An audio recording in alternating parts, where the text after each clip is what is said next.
that not only our children get home safe, but we want the officer to get home safe too. We just want the rules to apply equally to everybody. And so, Eric, if you could address that question, what role should prosecutors play in addressing police misconduct? Okay, thank you, Ben. Good afternoon, Nan. It's great to be with all of you. I'm Eric Gonzalez, DA in Brooklyn. Brooklyn in the house. And I want to follow up on what Attorney Damian Williams was saying, because I think it's so important to understand this. You know, we all understand that when an officer violates someone's civil rights, when there's excessive force used, that person that's been subjected to that contact, that that inappropriate and often, many times, unlawful conduct has been a victim of a crime. But generally, it's a very narrow view of the harm that's caused. It's been caused to that person. You know, I take the position that I think Damian Williams said is that the entire community is subjected to harm. And in many cases, and the proof of that is when you see high-profile cases of excessive police force, when studies, and you can go back and look at this for yourselves, but there's studies that look at what are the collateral consequences to our communities when police are doing things inappropriately, using excessive force, violating civil rights. Well, the direct cause, and the studies are very clear on this, people stop calling 911 and stop reporting crime. And so not only does it erode confidence in our criminal legal system, but it makes us less safe because people are not willing to engage and get themselves entangled in conversations and interactions with law enforcement. And that is really at the crux of it. It's very similar to hate crimes in that way, because when a hate crime happens, it's not just the one person who's been targeted that's a victim of a crime, it's the entire community. And if we can't trust our police to keep us safe, we're not going to choose to use them. And so this misconduct is a problem. When I became district attorney, I created a dedicated unit in the Brooklyn DA's office to deal with these cases. Many of you know now that when an officer is engaged in an interaction with a civilian, whether they're on duty or off duty, if that person loses their life, the local DAs no longer handle those cases. It goes to our great Attorney General, Letitia James. So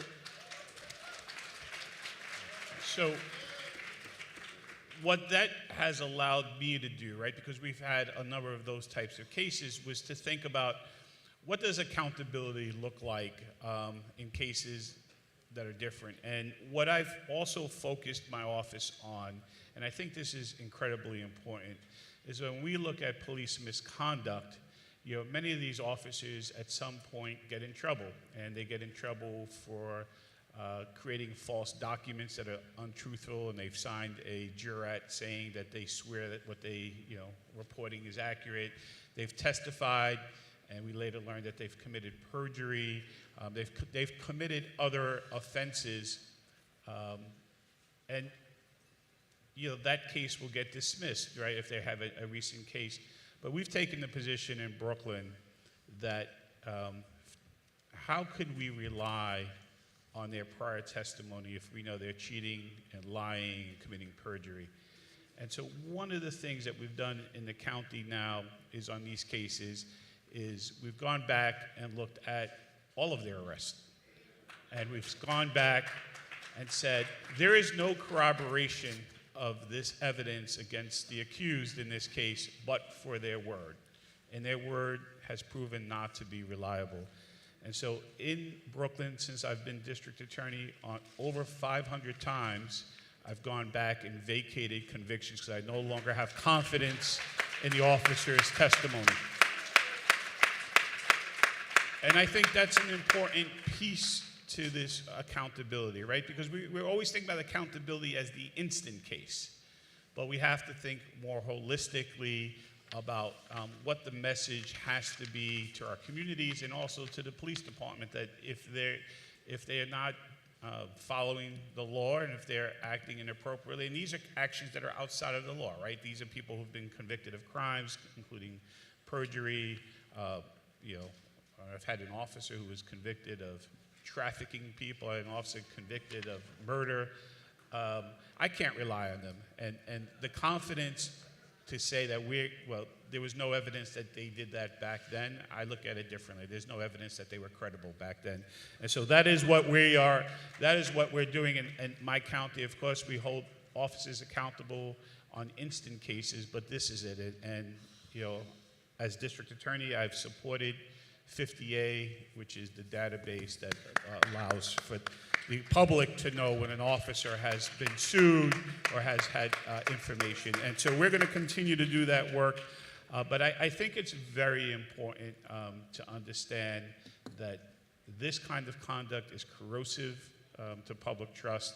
And there is no sense of safety and security if the people that we are calling to help us are not treated by the same standards. And I know this has been said, but it has to always be reminded. No one is above the law, and so we have to hold everyone accountable for following the law.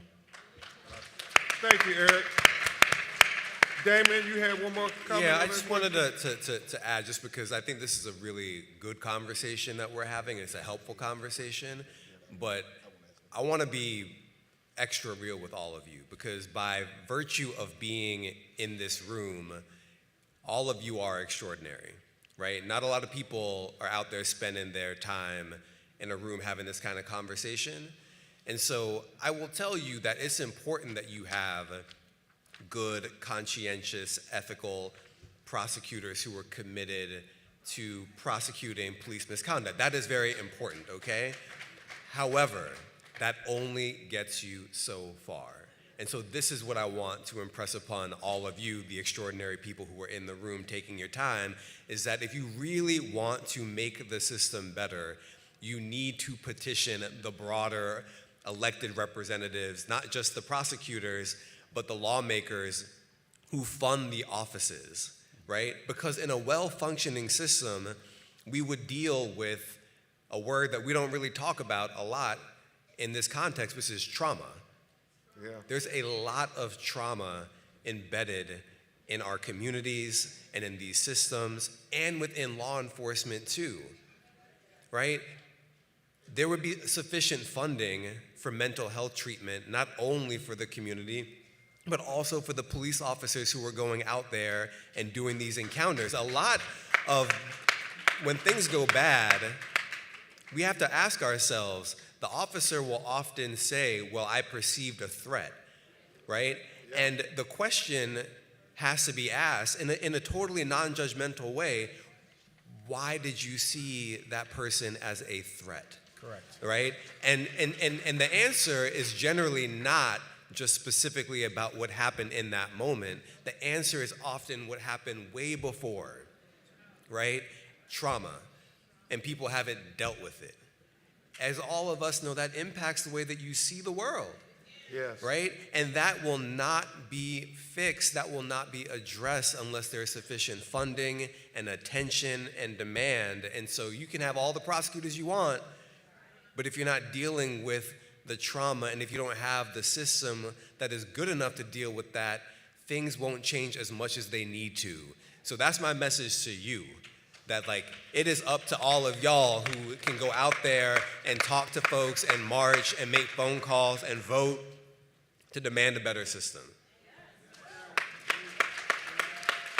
Thank you, Damien. Before I go back to our friend Wiley on the defense side here, I want to ask the open-ended question that we got from the audience to the prosecutors. And it's a simple question. What keeps you up at night as a district attorney, and what gives you hope for a more just system? Eric, you want to take that one first?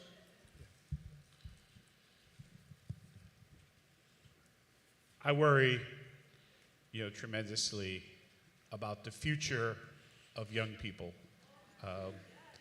Our young people, and Attorney Damian Williams also said it, right? They're living in a state of trauma themselves, right? My office, Brooklyn, unfortunately, as the largest borough, we see the greatest share of gun violence in the state. And we bring in a lot of young people who get arrested with guns. And we ask them, why do you have this gun? And, to no surprise to probably anyone in this room, the answer isn't because they were out there trying to commit a robbery or do something. They carry guns because they're afraid.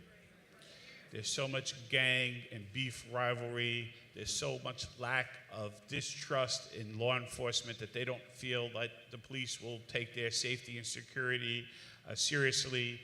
So they carry guns because it empowers them and makes them feel safer. And that keeps me up late at night because the reality is, I have a 16-year-old, I have a 12-year-old, and a 20-year-old.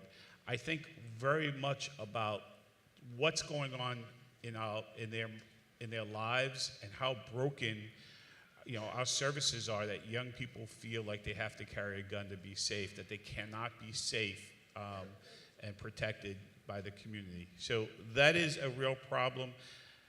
If we have a gun buyback in Brooklyn at Cornerstone Baptist Church on Saturday from 10 to 4. It's open to all residents in New York. We've taken over 500 guns off the streets during the last couple of gun buybacks. But we have to make sure that young people know that carrying a gun is the quickest way to get themselves killed, shot, or sent to jail. And we have to try to break that cycle of trauma with our young people, that they feel that they need a gun to be safe. So that keeps me up. I'm also incredibly optimistic about young people what gives as you well. hope? Yeah, the same young people, maybe not the ones that are completely disengaged, but the same young people that are out there fighting for civil rights, the same young people that were out there marching during George Floyd protests, the same young people that are going to turn this country around. And so we have to continue not to give up on young people. And I'm going to say this, as district attorney, your safety is my priority. But how we reduce violence is not going to be by locking up young people. It's by giving them the resources and convincing them that their future is bright, and then investing in that. And hopefully we're going to have a chance to talk about those kind of strategies. But intervention is how we're going to move us to a safer place. And I'm going to take a moment to say that 2024 in Brooklyn broke a record with the least amount of gun play in the history. It was the safest year in Brooklyn's history last year, 2024. Thank you very much, Eric. Damon, you have anything to add to that? What keeps you up at night? Yeah, certainly. So, number one, Eric is my DA, so I appreciate the protection. I can tell you from my own neighborhood that I have felt the reduction in gun violence. I can count every spot on every block where someone has been shot and killed, and so I do appreciate that. So let me answer the hope and what keeps me up at night question. And I'm going to take it in a little bit of a different direction because there's a lot that keeps me up at night and kept me up at night when I was U.S. Attorney. I certainly did not. The job was not good for my sleep, let me put it that way. There were a lot of sleepless nights, and there were a lot of things to worry about. But one thing I will confess I worried about a fair amount, and I will say this to this room, was whether I was doing justice for all of you and doing my job with dignity as the first black person to hold a position. It had been around, my office had been established in 1789. And so to be the first black U.S. attorney came with a lot of weight. And I carried that weight quietly every day. And it would often be in my kind of quiet moments at night. When you're busy during the day, you don't really have time for the deep thoughts to hit you. And that's when, you rest your head on the pillow. That's when the heaviness comes. No, that's just the time of day. They take And that away. so it kept me up at night a lot. Having to develop thick skin, There you go. having to reflect and see whether or not I was doing the job well enough so that it would be easier for the next person who looked like me to take that job. And so that was one thing that kept me up at night a fair amount. What gives me hope? Well, what gives me hope is related to another thing that keeps me up at night, which is the state of our country. And I will say that what gives me hope right now is that despite this time being more or less, I think many people view it as the winter of our democracy. But what gives me hope is that spring will come. Spring will come.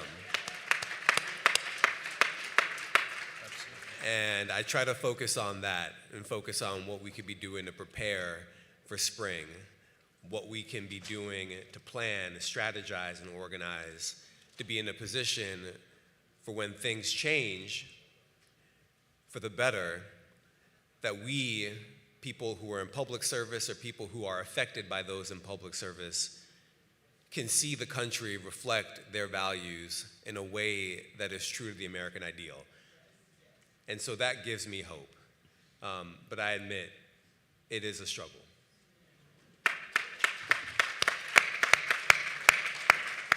Thank you, Attorney Williams. And then let's shift gears for a minute, Wiley.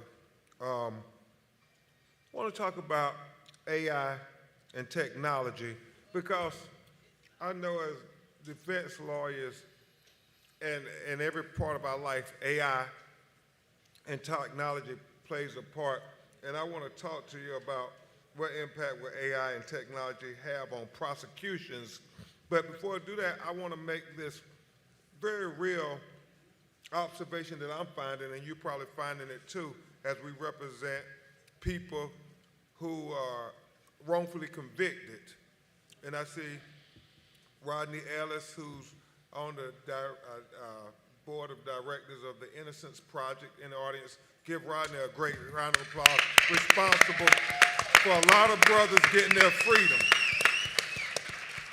And with technology, I'm ashamed to say, it's sometimes a double-edged sword, because now, if a brother doesn't have DNA evidence, then they say, we're not going to look at any of the other evidence as to why you were wrongfully convicted.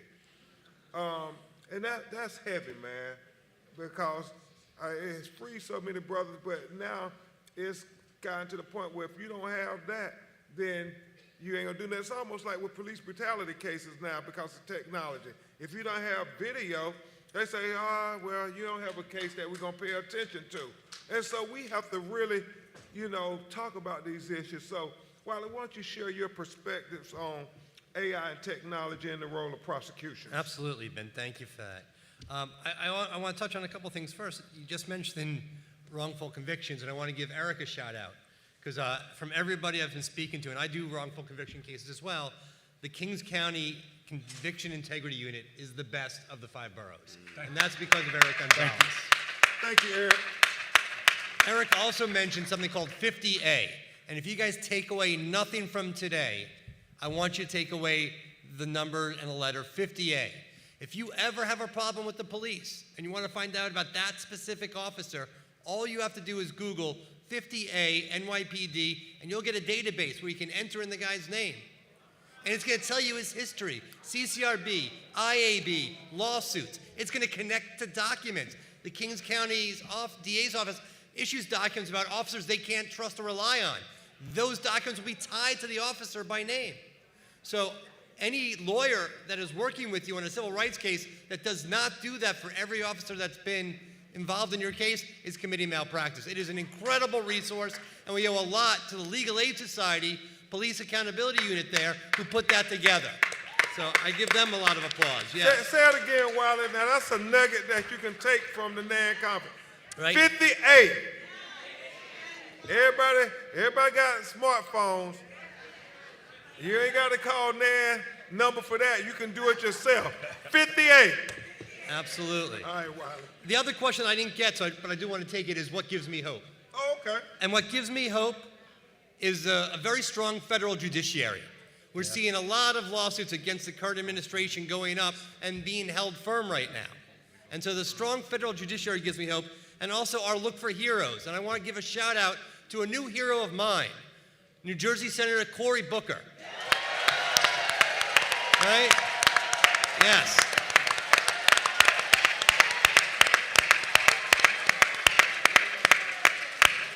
I mean, what he did over the last few days to give everybody something to cheer on, to give everybody a symbol of what it means to stand up and fight back.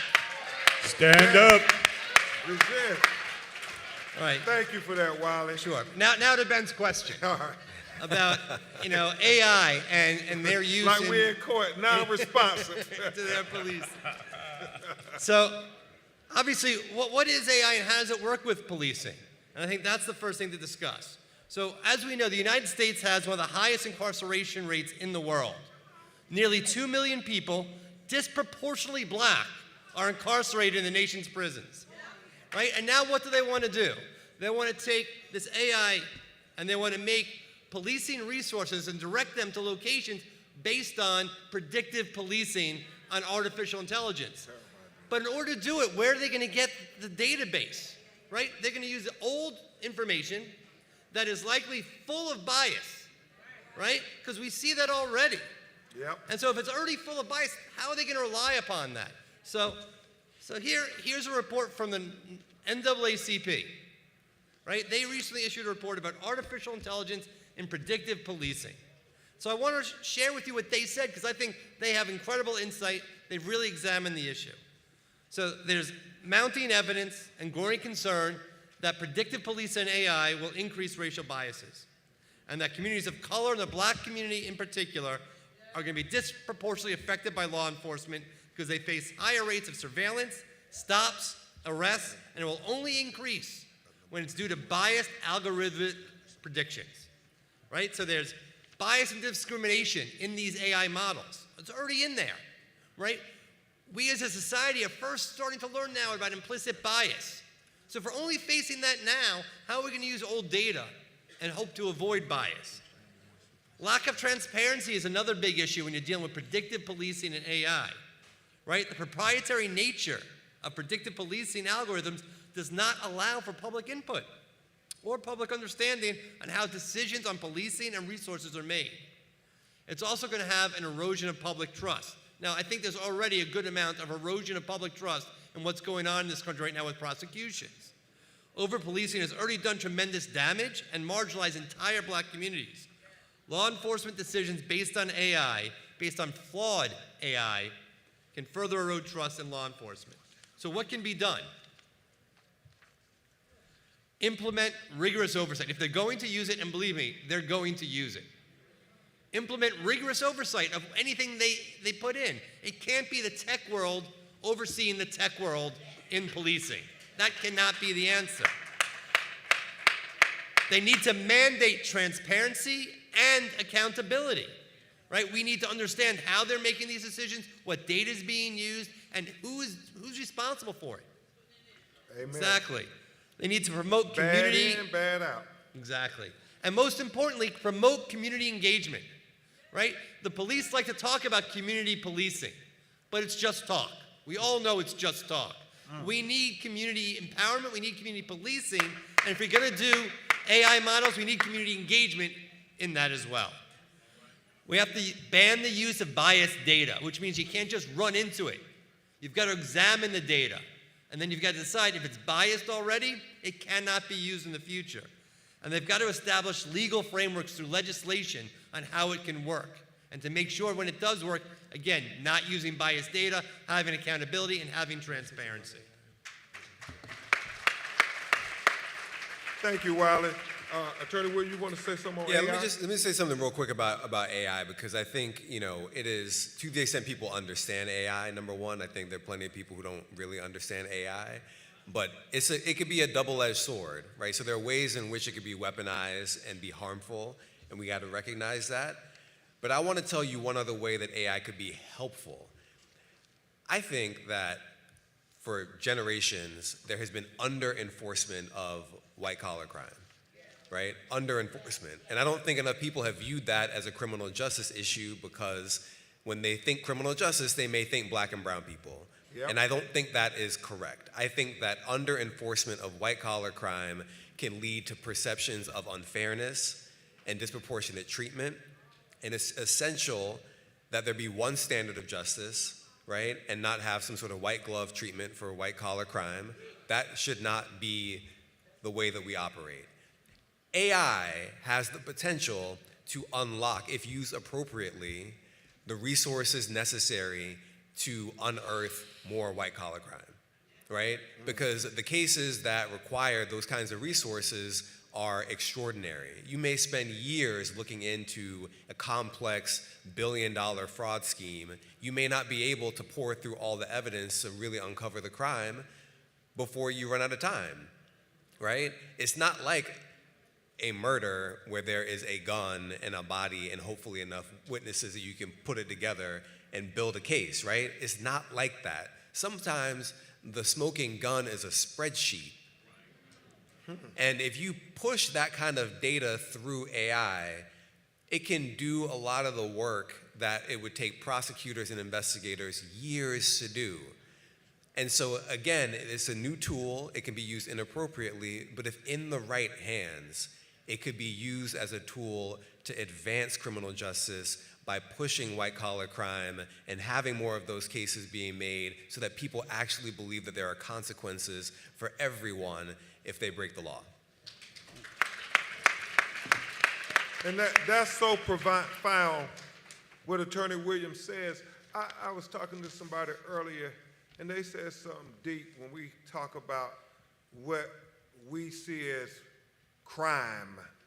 And they so often have little black boys who may be selling a $20 bag of weed, and that's their idea of criminals, while they gloss over the people who are stealing hundreds of millions of dollars in banks and the banking while black crimes and discrimination. And they said, you know, oftentimes it's the greatest unarmed bank robbery I ever seen in my life, and nobody holds them accountable. And that's what our fight is for, equal justice under the law. Not, you know, the young black woman or brown woman who may get some extra government assistance, they throw the book at them.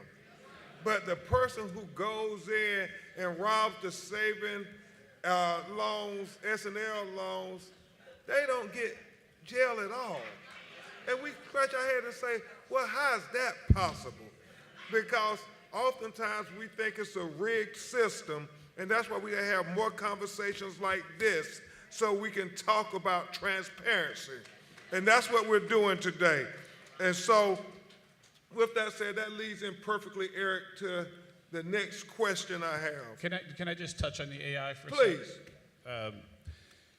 Because I think the issue of artificial intelligence and technology is going to be something that continues to grow in the criminal justice world. And I want to be clear that, you know, as district attorney, I believe AI has the potential to serve the interest of justice, using it to help protect rights, to improve outcomes, and to build trust.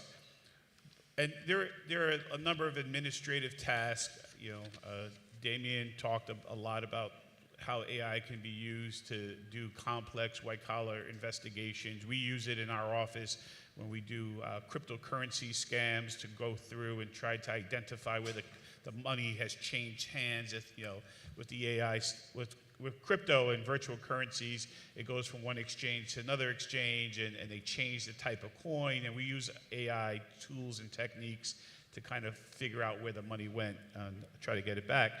But it's important, and I think we have to make sure that we don't lose sight of this, that AI should never replace prosecutorial judgment. You know, justice, that meaning of justice means a lot to different people, but it all built in that there's supposed to be empathy, there's supposed to be a context by which this crime was committed, like what is the context that something happened, what's the ethical reasoning, and it should never be an algorithm that decides what should happen to a person. It should be an individualized determination. We have to really fight this. So whether it's predictive policing or predictive, prosecution, that is something that we have to really fight against. Human beings should decide the fate and what's fair and just, and not a computer. And I just want to really make sure, because those data sets that go in there, as we've already discussed, are flawed.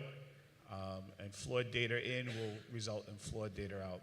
So just know that as district attorney, we're putting safeguards in my office to make sure that that prosecutors are making the decisions and not computer algorithms. Very good.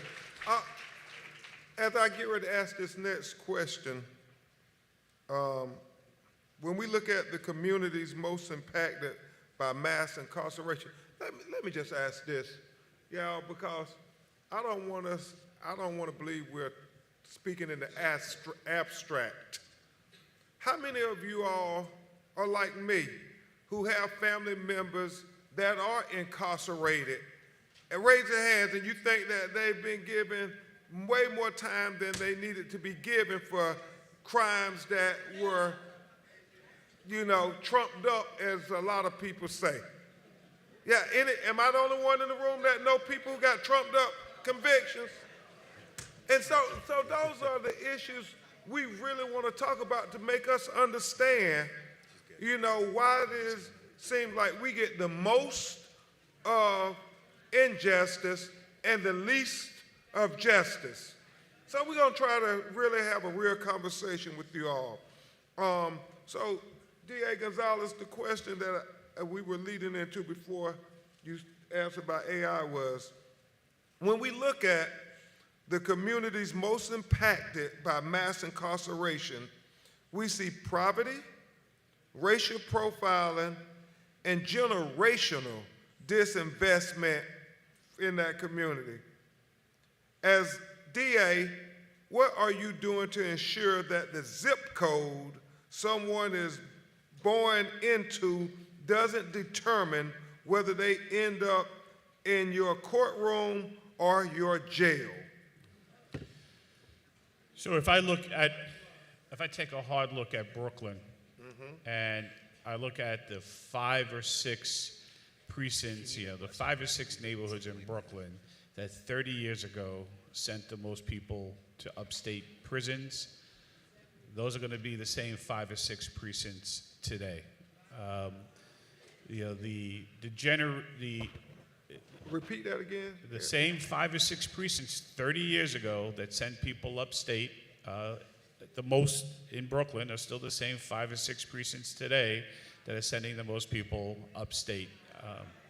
And that is generational trauma, that is generational disinvestments, that is really an indictment on government, that we have not provided the resources and the commitments to make it better in those communities. And I know firsthand, right, because I grew up in East New York. East New York was considered the murder capital of New York State, New York City. And today, it still has one of the highest gun rates in the entire state. And so we know that the zip code you're born into will often play a tremendous impact on your future success. Schools with the least investments, places like Brownsville in Brooklyn, that is one of the poorest communities in all of Brooklyn, most number of housing developments. And so we have to make sure that we never lose sight that these are the communities that really need investment. The question is, what am I doing to try to fix that broken part of our society? And I'll talk a little bit quickly, because I know time is a little short. When I do a case, especially when it's a gang investigation or thing where we're going to arrest a number of people, I'll do some things that I don't think any other DA does. I'll send out an immediate email and an immediate letter to the open community explaining why I took the police action that I took. So if we're arresting 12 boys out of a housing development, I'm going to write to the community and explain what the case is the same day and let them know why I felt that action was necessary. Thank you. Within 48 hours, we're going to have a community meeting on the ground for the stakeholders to come, for the young people to come, to talk about why we took that action. And then we're going to talk about what resources we can build in the community to prevent the next young group of people to follow in those footsteps. Because what happens is once you arrest a certain number of young gang members, they look to fill those ranks. And so we want to make sure that we prevent that from happening. And so one of the most creative things that I've done as district attorney is a program called Restore. And it's a program that takes young people that have been identified either by their own community or by violence interrupters or NYPD as most likely to be involved in gang or gun activity and invest in their lives. And we're talking about significant investments in their lives. Individual and group therapy every day, job training, skills, life skills. And what I found is that in this cohort of young people that we're talking about that we think are most likely to get involved in violence, they're really disengaged from the norms of society. They don't have jobs, they're not in school, they wake up at 3 or 4 o'clock in the afternoon because they're going to bed at 6 in the morning. They're just not engaged in anything constructive. And so what we need to do is to engage with them. And so we've brought in groups like Inside Circle that does restorative justice programs and policies. And we tell them a few things that I think are fundamentally important that they don't hear from government and maybe they don't hear from their own families, is that we love them. We don't want to see them go to jail. We don't want to see them being shot or killed. And we want to see them be productive. Project Restore has been unlike anything that we've done in law enforcement ever before because a lot of these other initiatives have always been the carrot and stick. You either do this or we're gonna hit you over the head with the big stick. Project Restore is simply about love and commitment. It's not an alternative to incarceration program. It's completely a gun intervention and prevention program. There's no stick. All the young people are there voluntarily. We pay them $20, $25 an hour to participate in programming. It's kind of like a job. And What's the name of that program again, Eric? We pay them like it's a job. No, what's the name of the program? Project Restore. We just Y'all did got one. that? Project Restore. And we did one in Bed-Stuy last year. We're trying to go into Brownsville right now. Leader Hakeem Jeffries has put $1.6 million towards this one in Brownsville. And the idea here is you can't just say get a job, go to school. It's not realistic. You have to work with them. And so we're doing therapy and life skills. But I want to say this, the program that we did in Bed-Stuy, there was a little bit over 30 members that participated. There were 15 from one rival gang, 15 from another rival gang. These are young men who typically would shoot at each other on sight because they're gang rivals. We worked with them individually. We brought them together towards the end of the program. 28 of the 30 men that were officially part of the program have not been rearrested. 28 out of 30. And they're all engaged in constructive activity, like they're working, they're going to school. We actually have 2 of them are actually at Columbia University through the Justice Ambassador program there. There's someone at NYU. Real progress. What's the point of this? The point is that we have, for too often, given up on these folks. It's easier to prosecute their cases than to deal with their issues. And some people might say, why is the DA's office doing it?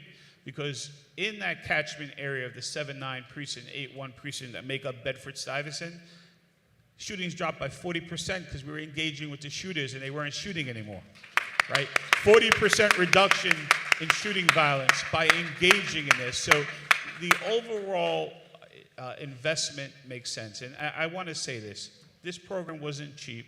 We spent about $2 million running this program in Bed-Stuy. It came mostly from forfeiture money and some investments that City Council and the Mayor's office gave.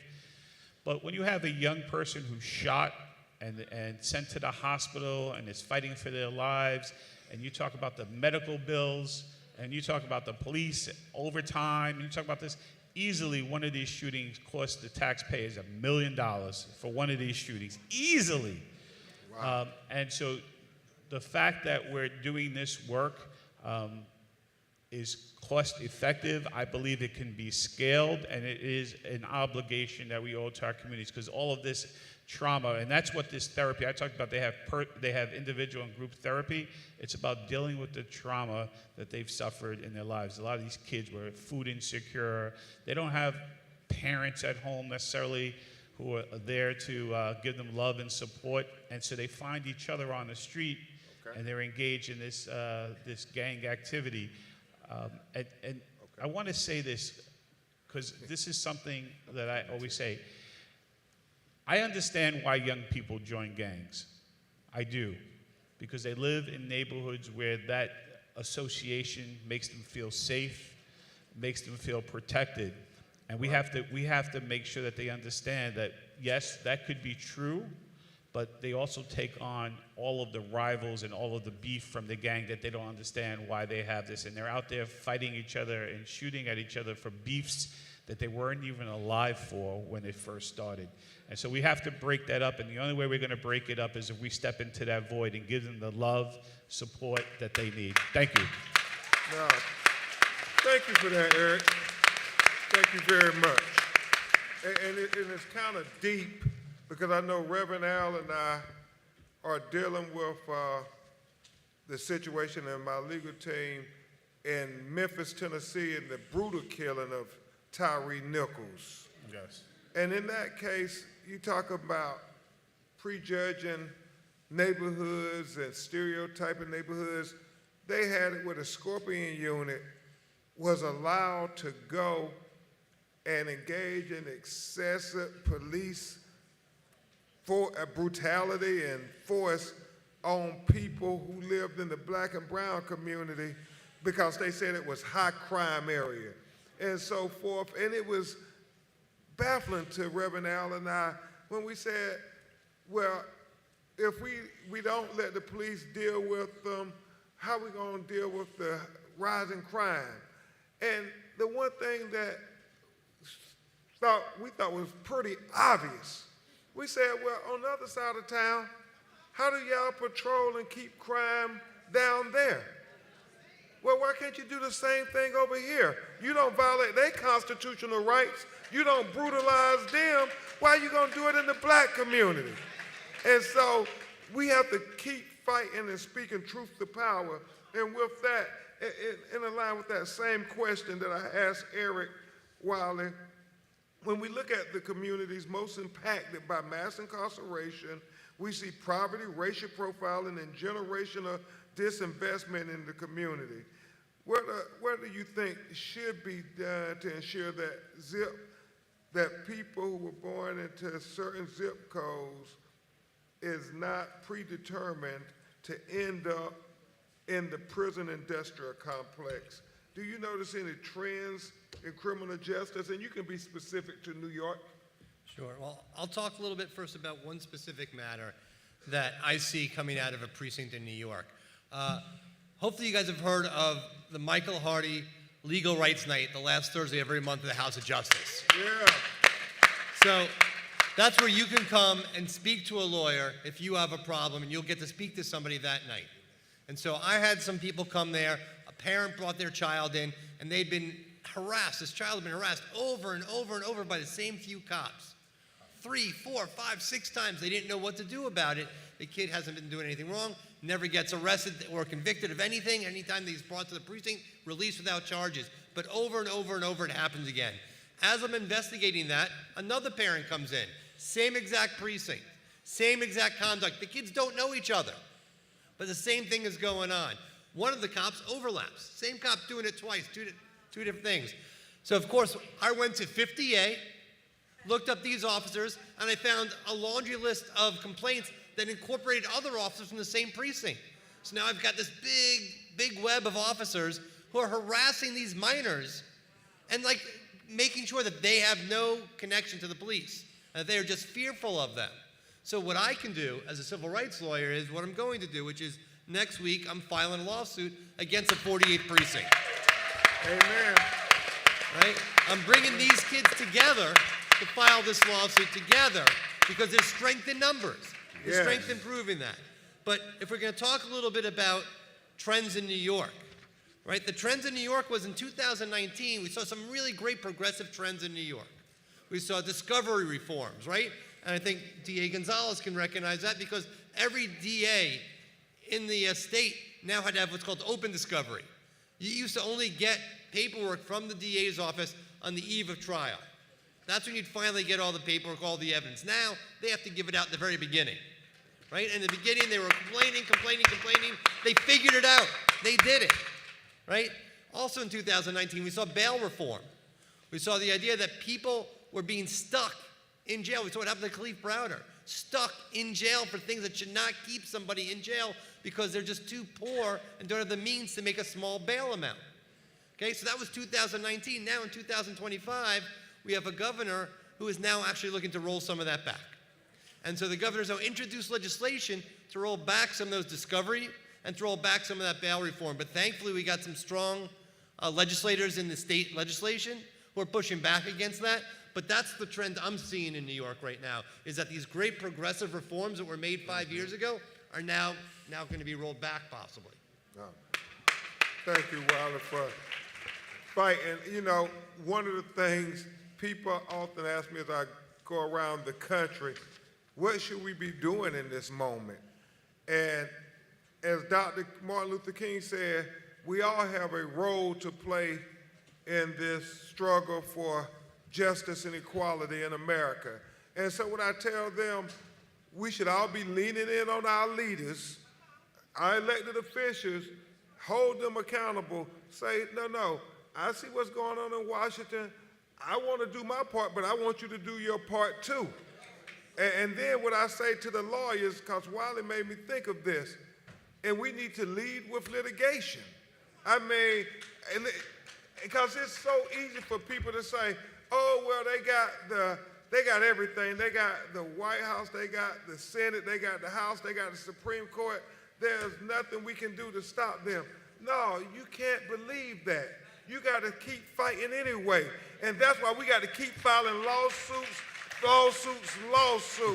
And even if it just slows them down. Y'all ever heard of the old saying, let's keep treading water until we get a rising tide?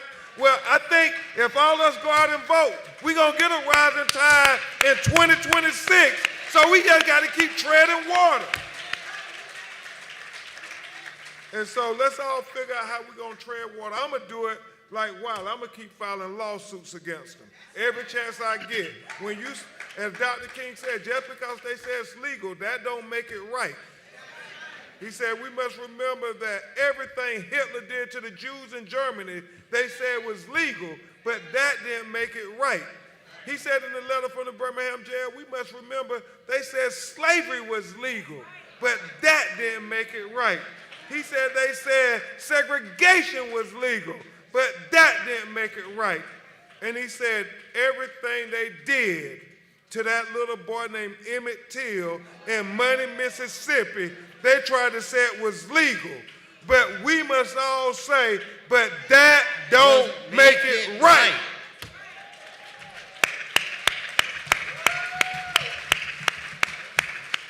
And so let's all together lean in on our leaders and lead with litigation. Following that thought, D.A. Williams, what role should DAs play in confronting the epidemic of hate crimes against black people, Asian people, Jewish people, members of the LGBTQ community, and immigrant communities? And how do you ensure the most marginalized voices are heard in your prosecutorial decisions? So that's a great question. So before I answer it, let me just make one more comment about leading with litigation, because I think in this moment of despair for a lot of folks, you may also confuse the situation with the lack of power, and that is not good, right? Because during the bad old days when we had stop and frisk here in New York City, it wasn't the federal government that came in and got rid of the unconstitutional policing practices back then. It was private litigation, right? It was LDF, it was legal aid.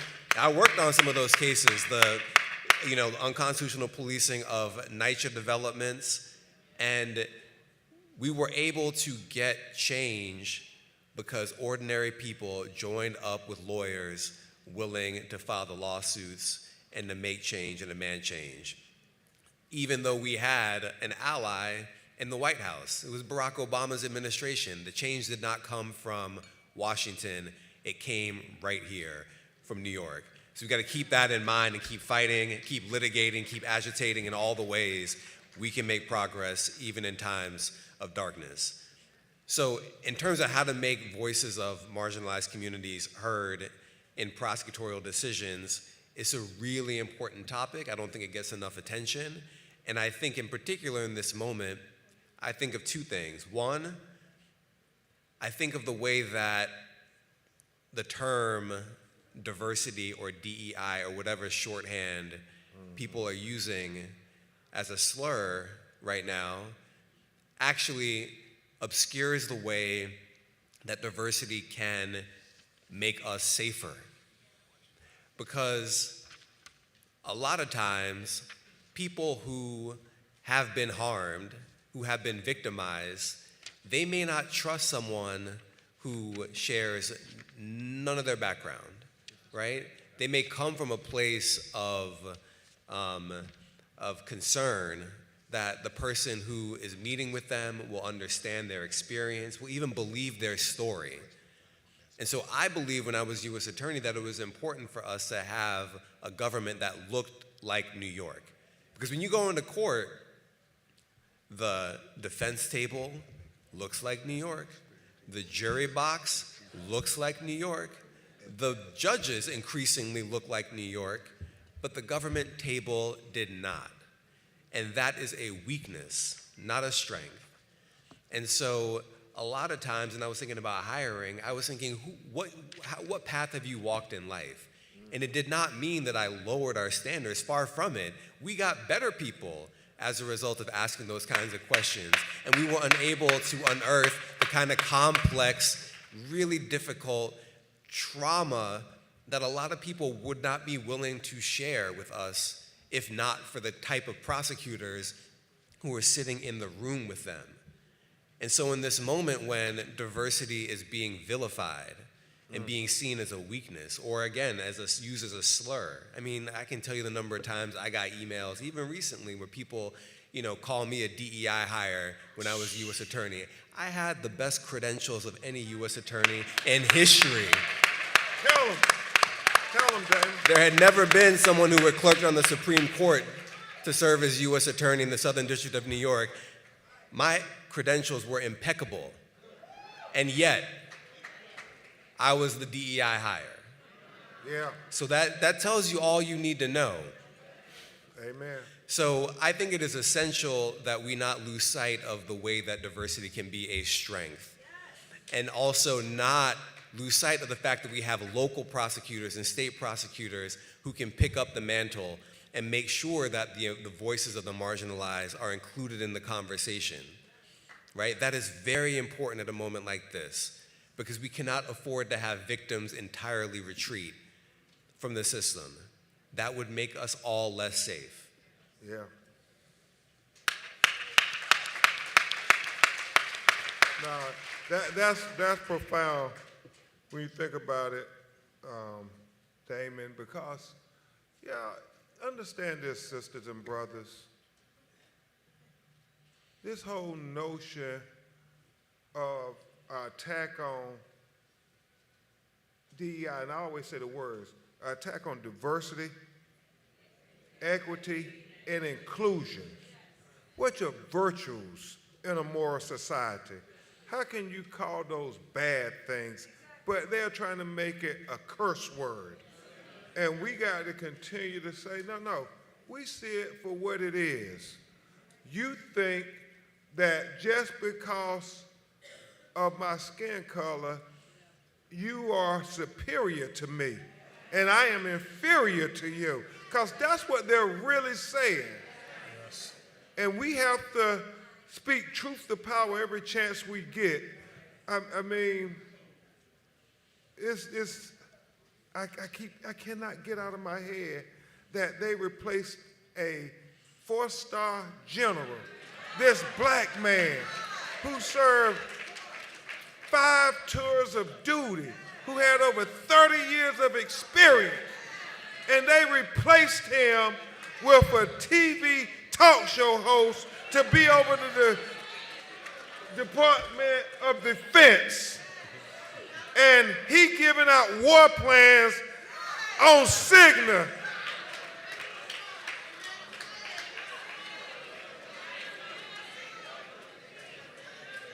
I mean, it just boggles the mind.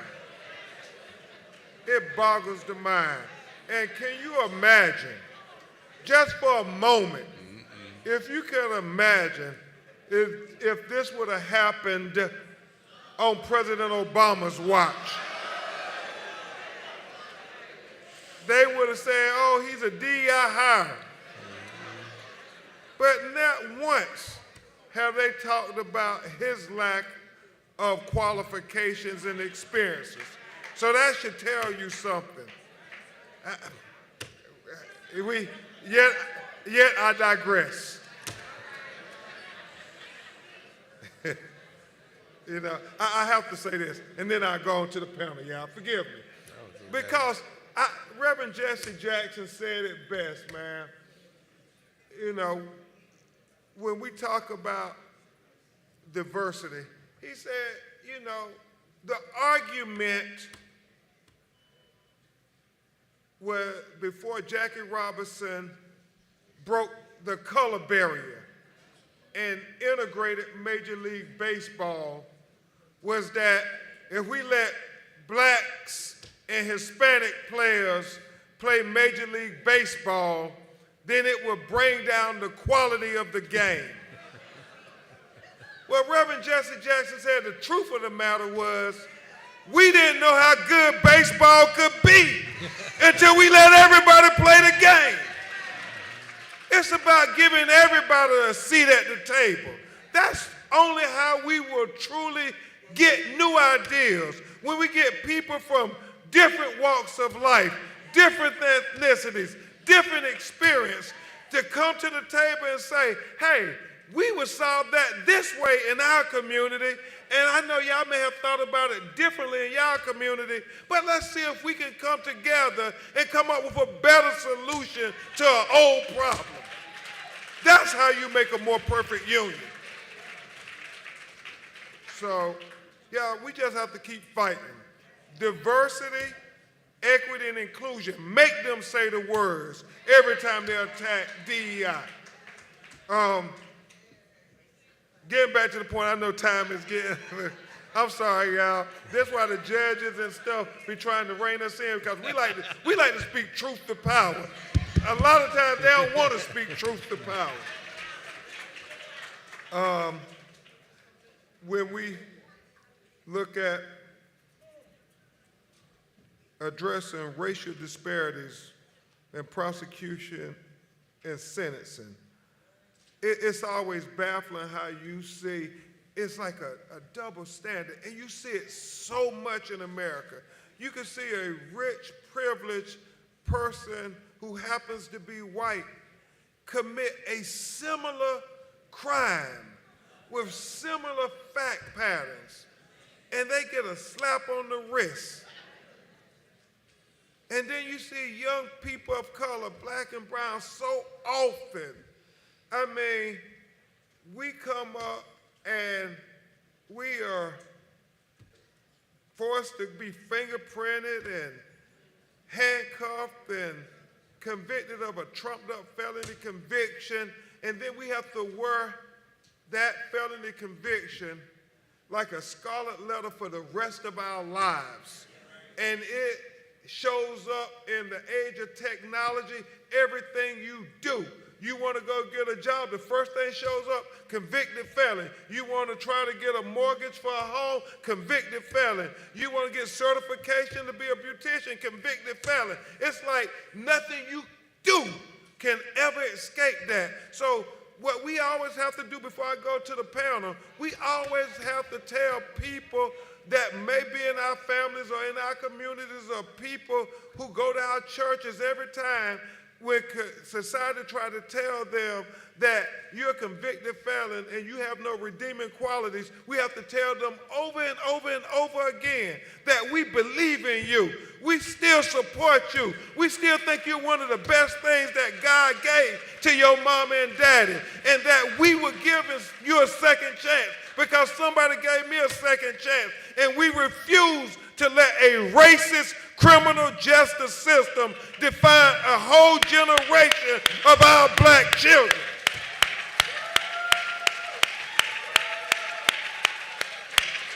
Over and over again, the statistics just are so disproportionate, you say that it can't be accurate.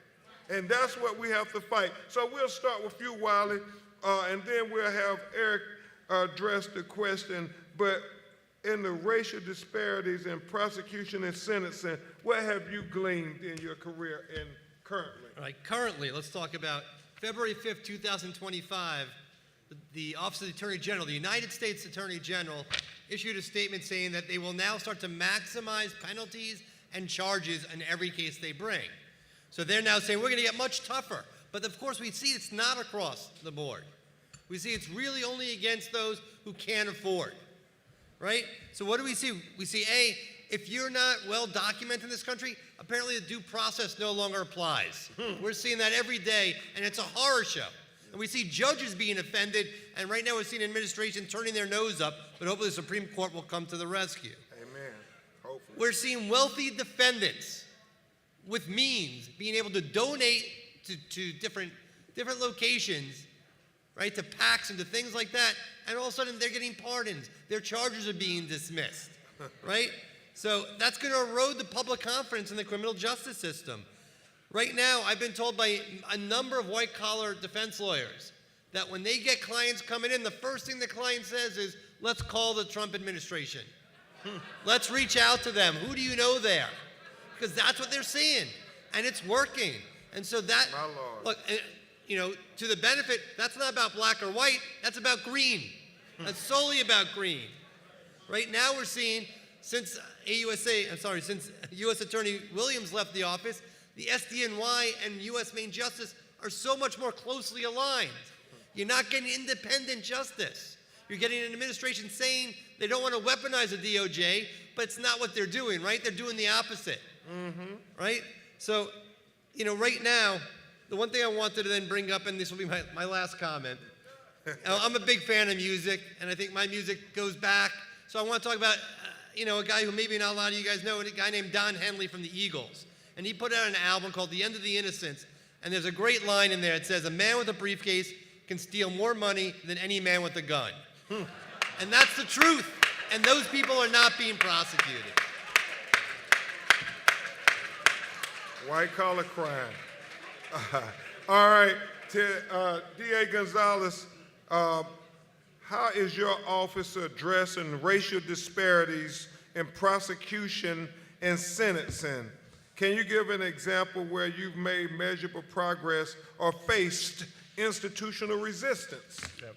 National Action Network. Let's, time is short. Before we end, let's give a round of applause to Ben Crump for leading us, fighting for us. Thank you. Thank you, brother. Thank you. Few things. One of the things that you'll hear prosecutors talk about is in their offices about training. And the training is important. My office conducts all types of training, definitely training on implicit biases and how to, you know, try to get fair outcomes. The problem with training is without measuring the impact that it's having, you have no idea if it's working. And so what I've authorized for my office was a racial disparities impact investigation done by a third party. It was a university to come in and look at discretionary decision-making points in my office. When a case comes in, do we charge the felony or do we charge the misdemeanor? Do we ask for bail or do we not ask for bail? What is the sentence recommendation? And we look at it along racial lines, ethnic lines, and see if there are disparities in what's coming out. And of course, that wasn't a popular decision that I made because it does open fault lines of people being treated fairly. And so that is important, and I'm happy it's on my website. You can look at the racial disparity study that we conducted looking at Brooklyn's history. But moving forward, again, I believe very much in transparency and data because that's the only way we're going to know if we're making progress. And so one of the things that we've agreed to do now in the county is, and it's funny because we're going to be using AI to help do this, is scrubbing racial data and names from initial reviews by prosecutors who make decisions about charging. We're going to take a look at it. We're going to have prosecutors look at it in a race-blind way. They're not going to know the race of the victim or of the accused. They're not going to have names.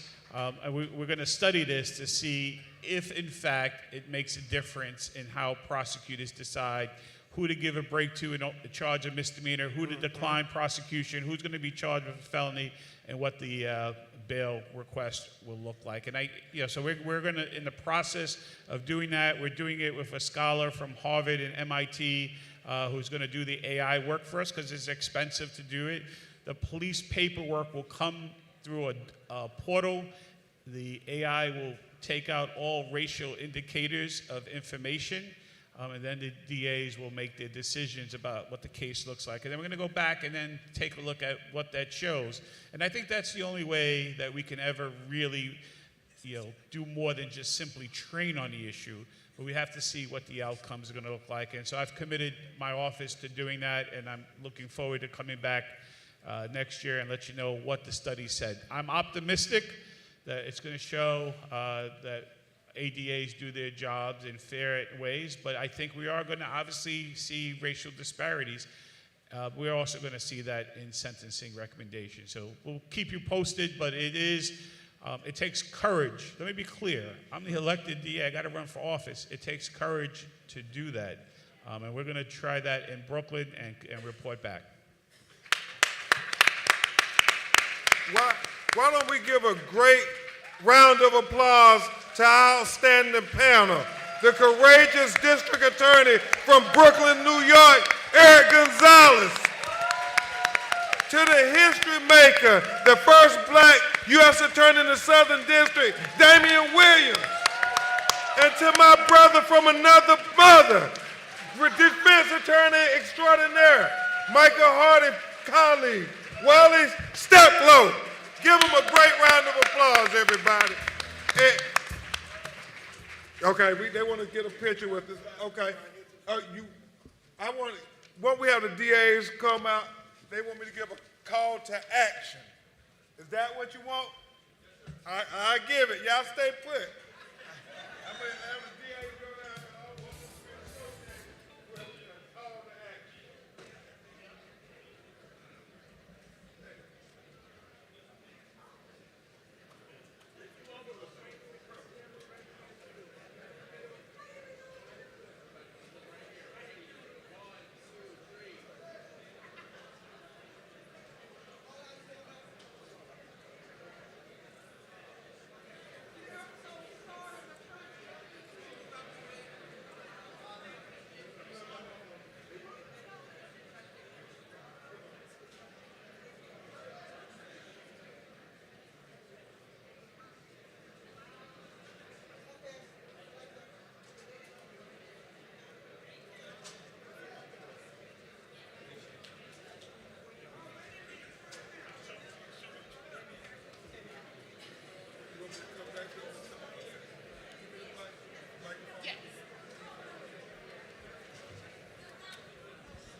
Hey, brothers and sisters, if I can have your attention for just a few minutes.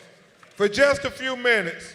Now, Reverend Al is about to come back to the stage, and before he does, they gave me the opportunity to take a point of personal privilege and talk to you all about what I think we should be doing in the face of all these unprecedented constitutional challenges on our community. I mean, when you think about what's going on, this attack on our black history, our black literature, our black culture, our black children, I mean, it seems like it's just an outright assault on our black people. So, Reverend Drumright, Nan, y'all, what we gotta do is we gotta stand up and take account. I asked the question this morning to the panel. I said, we saw Senator Cory Booker make a personal commitment to be accounted for when he went 25 hours, 25-hour filibuster to say, I want my children to know how I stood up for them. And then Pastor Jamal Bryant, Ashley, who I know is going to be here a little later, how he said we're going on a 40-day fast to make sure we send a message. And so the question really becomes, sisters and brothers of National Action Network, what are you going to do to stand up for our children's future? What are you going to do to speak up for our children's future? What are you going to do to fight for our black children's future? It can't be Reverend Al standing up by himself. We all got a role to play. So brothers and sisters, I'm telling you, in this moment in time, in this moment in history, that we have to make some sacrifices. And it ain't always going to be popular. Ain't everybody going to like you for standing up. But we know if our children are to have an equal opportunity at the American dream, then we all got to stand up. Are y'all going to stand with National Action Network? Are y'all going to stand with our black children's future? Are y'all going to stand up with my mentor, our civil rights leader, the Reverend Al Sharpton? Well, I want you to stand up as he comes back to the stage and thank him for his leadership now, because now more than ever, we need a leader with conscience, we need a leader with courage, and we need a leader with strategic abilities to help us win. And that leader is Al Sharpton. Thank you. Thank you. While you're standing, give hand Attorney General Ben Crump. And Ben, we gonna announce Saturday some things on. We got a company we done research, one of the big ones. So we got a lot of work for everybody to do. But while you're standing, I want to bring out, I know we got to get dressed for the dinner, but I want to spend a few minutes with a sister beloved. Are we ready, Dominique? Somebody work with me, please. Are we ready?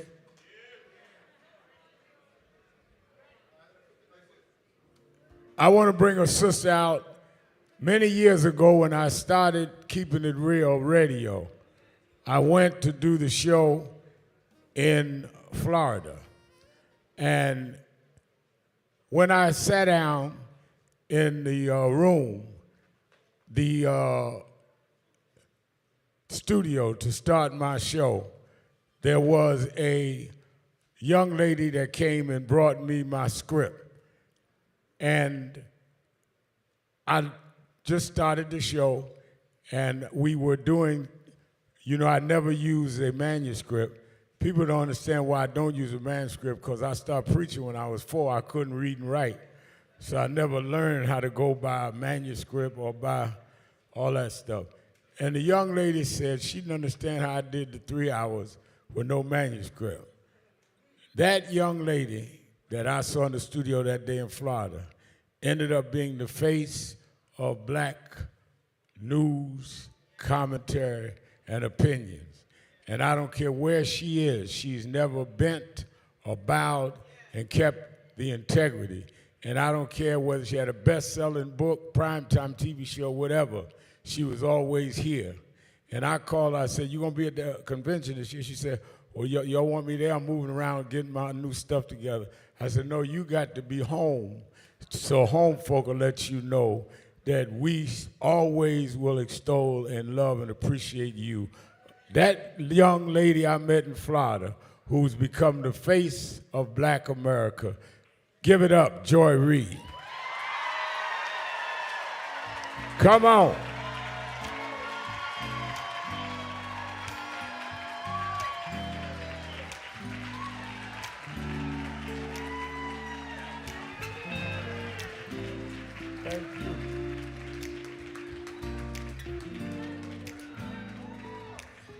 Woo, that's a lot of people. Oh, yeah. You attract a crowd, big brother. Oh, yeah. Well, let me say, first of all, we're glad you came home. Thank you. And, Thank you. And let me ask you something. In the last 24 hours, we saw Elon Musk's butt whipped in Wisconsin. Spent $20 million. They burnt him up like a Tesla.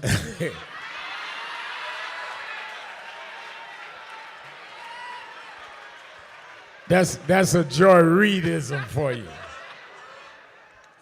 He lost. He went in there personally. And then today, Donald Trump just imposed a 25% tariff, which is going to raise prices on the people that voted for him. Put that in perspective for us, Joy. Well, first of all, I want to thank the National Action Network. This is my home, and I want to always thank, please give it up one more time for my big brother. I always tell people that, you know, they always say don't meet your heroes because you'll be disappointed, but in this case, it was the opposite of that. It was just such an honor to meet my big brother here, and if you had told 18-year-old me that I would be friends and colleagues with you, Reverend Al Sharpton, I would not have believed them. So I just want to thank you for always being there and being family to me. I just appreciate you so much. And so in the last 24 hours, I think what we've discovered is that money cannot buy you power or integrity. And Elon Musk purchased Donald Trump, for sure. He purchased the White House. He purchased the Republican Party in Congress. Each of them are terrified of him, and they will do his bidding.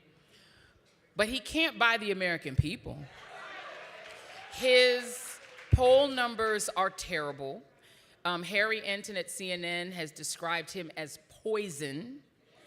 His presence in Wisconsin actually hurt the Republican that was the candidate for the Supreme Court, the Republican's choice. And waving around $1 million, essentially bribes, didn't fool the people.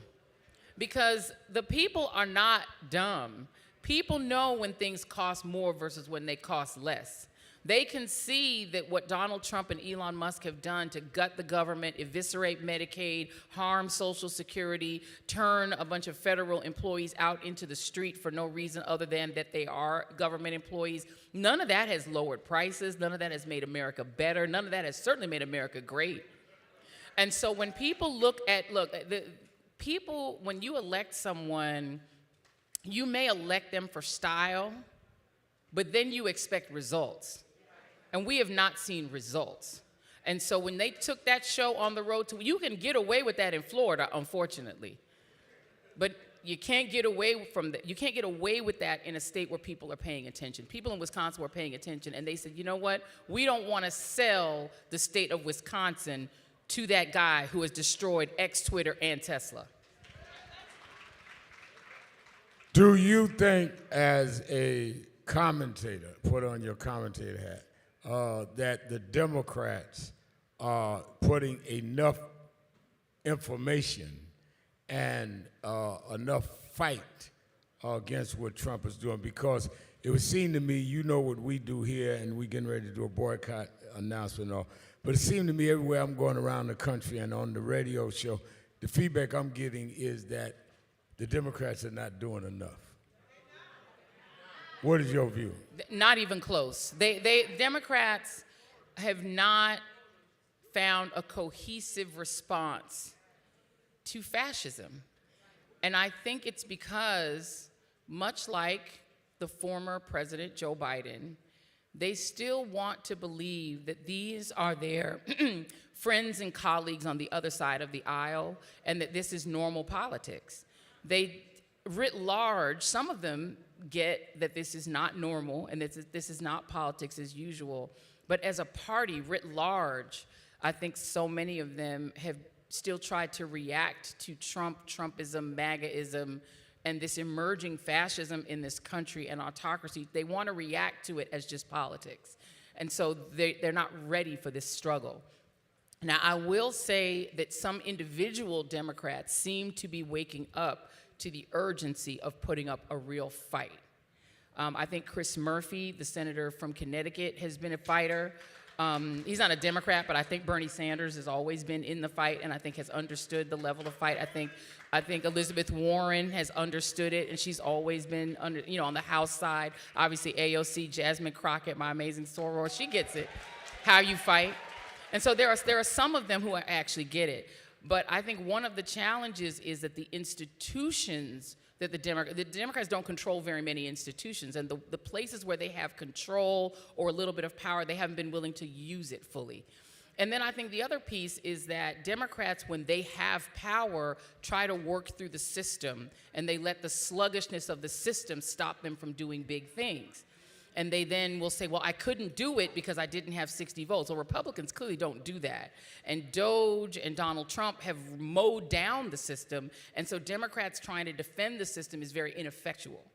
Now, I will say in contrast to that, over the last 24 hours, the New Jersey Senator Cory Booker,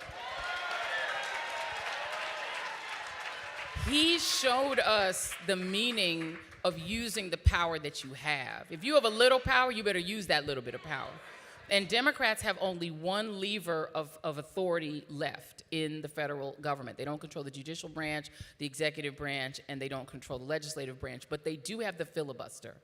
And the filibuster is actually a powerful tool that we used to see used by segregationists like Strom Thurmond, who unfortunately you're related to. Do people know that Strom Thurmond and Rev are related? Yep. I know, that's the bad side of the family. That Strom Thurmond, back in 1957, filibustered for 24 straight hours. He got dehydrated standing and speaking against the Civil Rights Act of 1957. And he was determined for that not to pass, and so he filibustered that bill. Up until last night, that was the record for the longest filibuster. Last night, Cory Booker spoke for 25 hours for justice. And people were like, well, what did that mean? Well, it meant that for 25 hours, no business could get done in the United States Senate. There wasn't a bill up, but they wanted to, put in Donald Trump's NATO ambassador. They couldn't do anything. They couldn't name a post office. They couldn't do anything because he was speaking.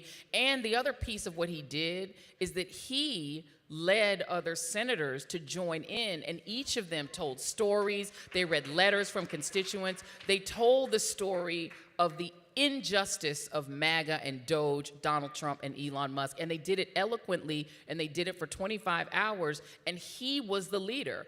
And I would say that given the fact that the previous leader, the minority leader, the actual minority leader, Chuck Schumer, the only time he's really corralled his caucus, he got 10 people to vote to put through Trump's budget.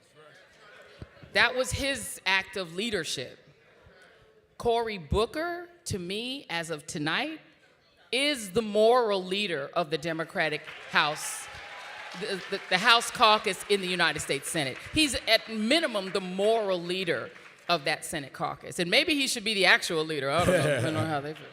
And one of the things that Cory said in that marathon speech that is absolutely heroic and historic and heroic, is he said that he was breaking the record of Strom Thurmond, the segregationist, whose family owned my family. That's what she was referring to. And he says, and he thought about how he was the one to break the record of the man that fought against what made it possible for him to be there. Then he said, but then I thought about that's why I'm here. And that's one of the reasons why I think some people get in political office and even in the media, and you're an exception. They forget people fought to get them there. So they act like is fighting an option. Fighting gave you an option. You didn't have options before a fight. And one of the things that always struck me about you and your husband is that you never got that. I mean, whether you are here, or bestseller, New York, all of that. And I meet folks that get one like on Facebook, and all of a sudden they gone. I mean, it's like, tell the Reverend I'll call him in a few days. I mean, Negro, you was begging me to get on the phone last night. And I think that what Corey said is so profound. And I also think what you're saying is right, that a lot of us forget we had to fight. And I think, and I want you to address this, I think, and I say this to Nan as we get ready to deal with the economic side, Donald Trump could be the best or the worst thing to happen to us. The worst is obviously what he's doing. The best is he gonna make some of us get up and stand up and fight back.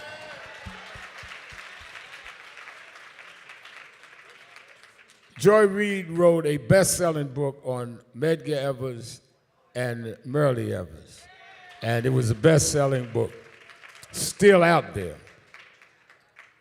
Those that strategized in the South looked for people that would fight back so they'd have the drama of the fight. Wyatt T. Walker, Reverend Wyatt T. Walker was the first chairman of this organization when I started it, said they combed the South and selected Bull Connor because they knew he would fight them. They didn't want to go. They had one guy in Albany, Georgia, who was a nice sheriff, and they lost that. Donald Trump could be the best thing for us to move if we would get up and move, because he'll fight back. He was president when George Floyd happened. Philonise and them here today. He was president. He didn't utter any empathy. He didn't say he was going to do anything. He went in front of the church cross from the White House, held the Bible upside down, and lectured us. If you can't organize with a Donald Trump in, you can't organize. You're right, and I think one of the challenges that we have I'll say the politicians first, is that they get in, and as you said, they fight to get in, and in some cases, they acquire the office because of the fight of the civil rights movement or other people, but then they get in and they think the worst thing that could possibly happen is they ever get voted out. So they become safe and they don't want to do anything to disrupt their position in office. And they're like, the worst thing that could happen is, and it's like, is that the worst thing though? Because a lot of them are attorneys, you know what I mean? If I think about that when I think about Obamacare. You remember that fight? You had a lot of Democrats who were like, this might be my last vote as a congressperson because I might be out of here. But they're like, it's worth it because my people will have health care. And I think so I think a lot of what you're seeing on the Republican side is they're so scared that Elon Musk will fund an unlimited primary against them that they refuse to fight him, even though they know what he's doing is wrong. Republicans don't like tariffs. I can't think of a single one. I used to, do Larry Kudlow's show. When I first started out doing media, I used to be on Larry Kudlow's show like twice a week. And I know for a fact that Larry Kudlow is not in favor of tariffs. I know that for a fact. But they're gonna all say, oh no, yes sir, Mr. Trump, sir, yes. Destroy the economy, sir, whatever you need, sir. Just don't ever get me out of this office. And I think the same thing happens, unfortunately, in media. There's a fear, what the worst thing that could happen. You know the worst thing that could happen to you if you're in media? You get fired on your day off. Well, I got fired on my day off. I'm okay. I'm fine. Or you lose your show.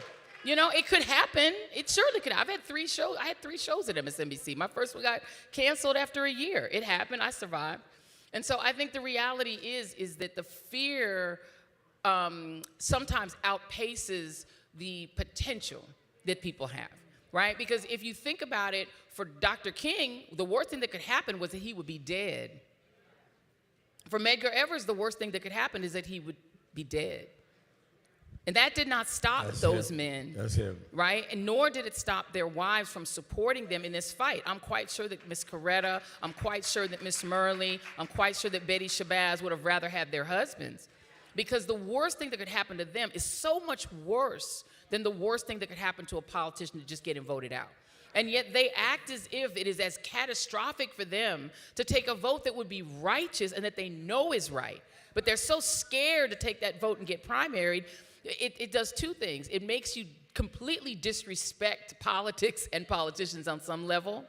But at the same time, it also speaks to us to what our power is. You know what our power is? Primaries. That's right. They're so scared of them that I think one of the things that I would like to see activists do is focus a lot more, not just on Republicans, but on Democrats and primaries. Yeah. It is their greatest fear. And we need to start holding that over their heads, because if you don't do right, you know, they say, We you gonna don't do right primary. by me, you're going to get primary. That's right. Let me say this. I know we run out of time, but I wanted two more questions. One of the things that you've always bridged, and it came to mind when you were talking about Dr. King and them, is you've always bridged the conversation between the generations. Saying respect those that are older if they are worthy of respect. Listen to ideas of the young, and you tried to give a forum to both sides.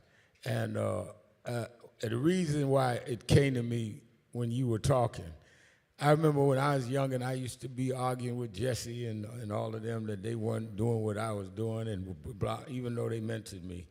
And I remember, and I've never really said this in public, I remember one morning, Jesse and I used to talk 6 o'clock every morning. And Jesse called me, he said, I know you're annoyed at something.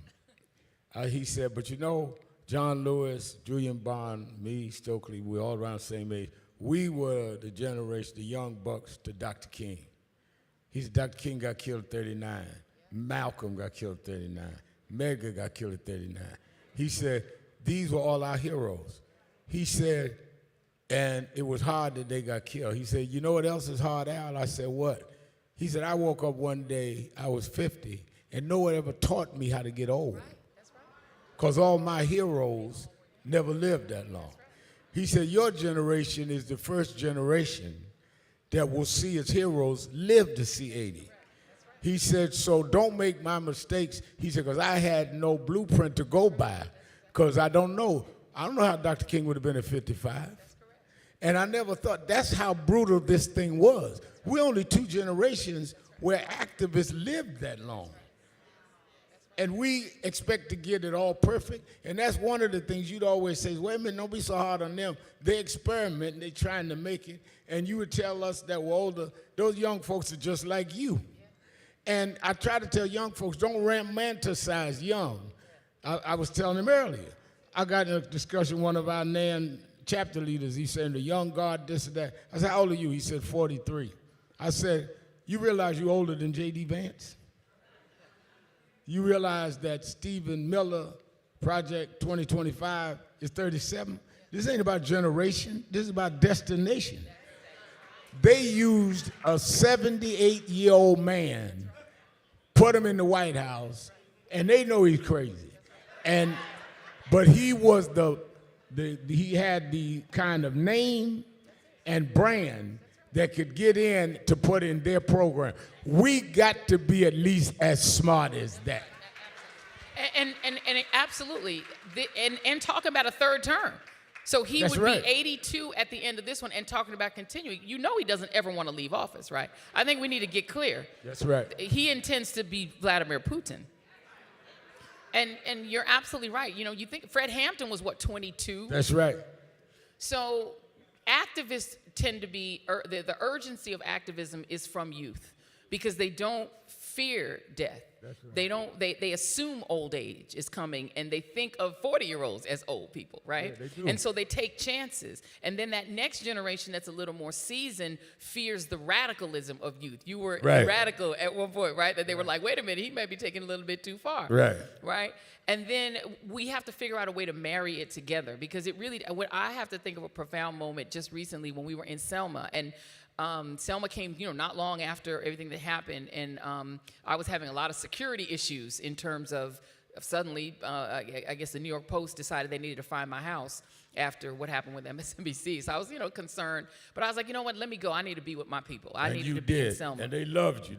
It was she got amazing. a huge ovation. It was out of incredible, but I will never forget seeing you, Rev, pushing Reverend Jackson in the middle of that crowd. The two of you were in the center of that crowd, and you were pushing him, and that is the generational connection, is that he was the young firebrand who I admired when I was in junior high school. When I finally, I'm aging myself, when I finally had a chance to vote, it was the second time he ran for president, and I was so proud. I was here in New York, and it was the proudest thing I ever did was vote for Jesse Jackson to be president. And he was a young firebrand who they thought was too radical. He was Bernie Sanders before Bernie Sanders, That's believed in right. all the same things. And so people change their conception of what radical is, because now he's seen as the seasoned elder statesman. And John Lewis at the time was seen as too radical, and Dr. King was seen as the old fogey at 39. We have to get off of the issue of age. The issue is, are you right or are you wrong? Are you righteous or are you unrighteous? Do you believe in fairness and justice, or don't you? And right now, the administration in office, they don't. They want to erase us. They want to erase All of our us. history. They want to erase our progress. And if we don't fight, it don't matter. They're going to fight us regardless. And one of the reasons that John Lewis and Jesse, who I'll always extol, y'all know that's my man, is because the reason they stopped looking more radical, because a lot of what they fought for, they got done. So it was accepted. So it didn't look radical to fight for the right to vote, because they got the right to vote. Now we got to be radical to keep it. Last question. What is Joy Reid going to do now? Where do we stay supportive? Well, I am on Substack, so you guys should be following me on joyannreid.com. That you can find me there. But I am, I'm cooking up a little something.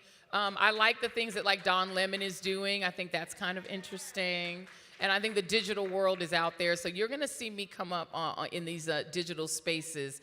And I'm going to be out here. Mainly what I'm going to be doing is I'm going to be in this fight. All right. Regardless of what the platform is, I'm never backing down, because some people say it for theater.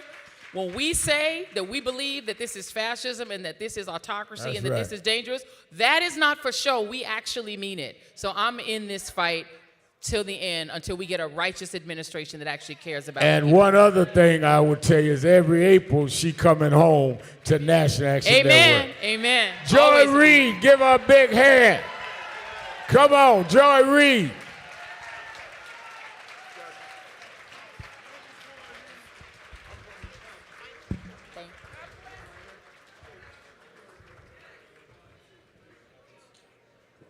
Thank you for joining us for Weekdays Live with Reverend Al Sharpton.